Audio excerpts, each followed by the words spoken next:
In the early 1960s, America's drag strips, not other places, were a battleground. In the quarter-mile market, Ford, Chrysler, and General Motors were fighting for dominance. Each brand tried to surpass the others each year with super stock bikes that were wilder, faster, and more powerful. Chevrolet owned the ferocious Z11 Impala with a 427 engine. Chrysler unveiled the Ford 26 Max Wedge, a fire-breathing vehicle. But in 1964, Ford took a different approach. Instead of their big, heavy Galaxies, they opted for a lighter, more inventive experimental weapon. The result? A low 11-second rocket with 550 horsepower that stunned the NHRA. Ford won the 1964 Manufacturers' Cup. This is the story of the 1964 Ford Fairlane Thunderbolt, a factory-built drag car that subdued Dodge. Heavyweight to featherweight. Prior to Thunderbolt, there was no such thing as a pony vehicle. The Camaro, Mustang, and Challenger were still years away. In the muscle fights of the early 1960s, full-size bruisers were used. At the time, Ford's favorite weapon in the NHRA Superstock was a big Galaxy. In 1961, they installed a nice 390 cubic inch V8 engine, but the 400-plus cube monsters from GM and Chrysler quickly overtook it. Ford responded by creating a 406 cubic inch engine in 1962 that was capable of producing well over 400 horsepower. Wind started rolling in.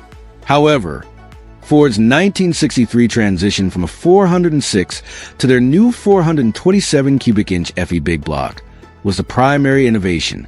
The 63 Galaxy Lightweight, equipped with the 427, was fast but not perfect.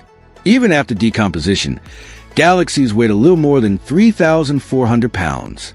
In addition, the 1964 NHRA Superstock minimum weight will be 3,200 pounds. When everyone's engines generated about the same amount of power, that extra 200 pounds was a big disadvantage. The Fairlane gamble. Ford wanted something lighter and smaller, but just as mean. The answer was the mid-size Ford Fairlane, which was part of their lineup.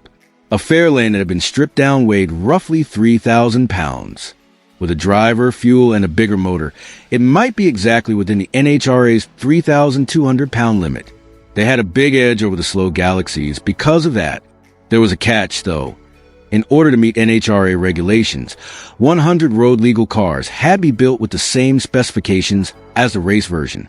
And the Fairlane's biggest factory engine at the time? This 289 small block is much smaller than Ford's 427 big block. To make the change work, Ford's engineers had to be creative. They moved the battery to the trunk in order to better distribute the weight. They notched the shock towers to make room for the larger engine. They twisted and twisted their way into the small engine compartment, designing custom tubular headers. In every aspect, this was a shoehorn fit. Clearance was limited, and this was no typical 427. On paper, Ford claimed 425 horsepower. Although some racers speculated that the true numbers were closer to 600, these engines most likely produced well over 500. The 427 that ate giants. Let's now talk about what made the Thunderbolt's 427 so aggressive. The factory-built compression ratio of the race engine was an incredible 12.7 to 1. It featured high-flow cylinder heads and a very violent camshaft. It was propelled by two massive 4-barrel carburetors and a functional ram air system that drew cool air through the removed high-beam headlights.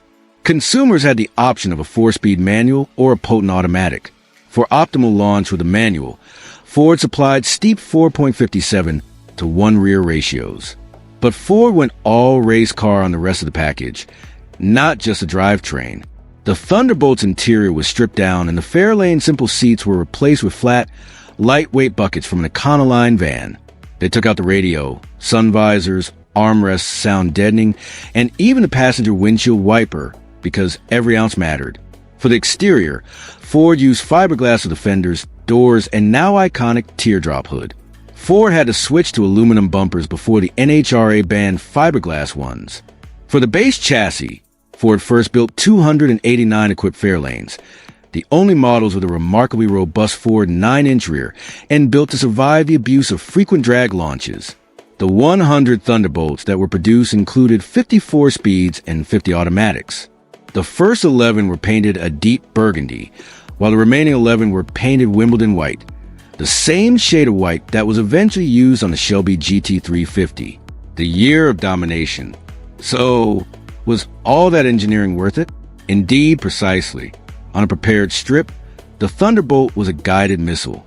11-second quarter-mile passes were not unusual. What was the fastest time ever recorded during that time frame? The fact that a 1964 factory car could reach 128 miles per hour in 11.08 seconds was astounding. By driving one of these monsters to the NHRA Top Stock Championship in 1964, legendary driver Gas Ronda solidified the Thunderbolt's place in drag racing history. In their debut season, the Thunderbolt did more than just win. They were dominant. Competitors quickly realized they were up against something different. Dodge, Plymouth, and Chevy hurried to adapt. But the racing scene was about to undergo yet another transformation. One-year wonder, eternal legend. By 1965, the NHRA was changing. When manufacturers began cramming big block power into lighter, more compact new cars, the pony car era officially began. Cars like the Mustang and Camaro would replace full-size and medium drag cars like the Thunderbolt. Because of this, the Thunderbolt was only Ford's best drag weapon for one season. Nevertheless, the season was noteworthy enough to make an impression on performance history. Today, a six-figure collector's dream is to own a real Thunderbolt with matching numbers. Prices frequently increase into the hundreds of thousands.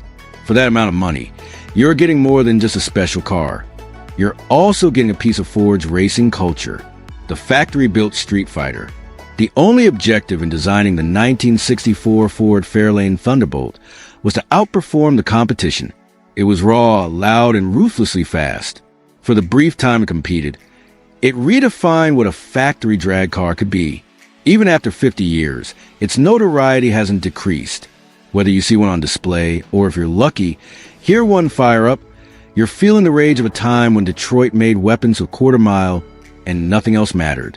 Please hit the like button. Share this in-depth look at one of Ford's rarest and scariest cars with other gearheads, and subscribe for more fantastic auto articles. Till the next time, keep it pinned.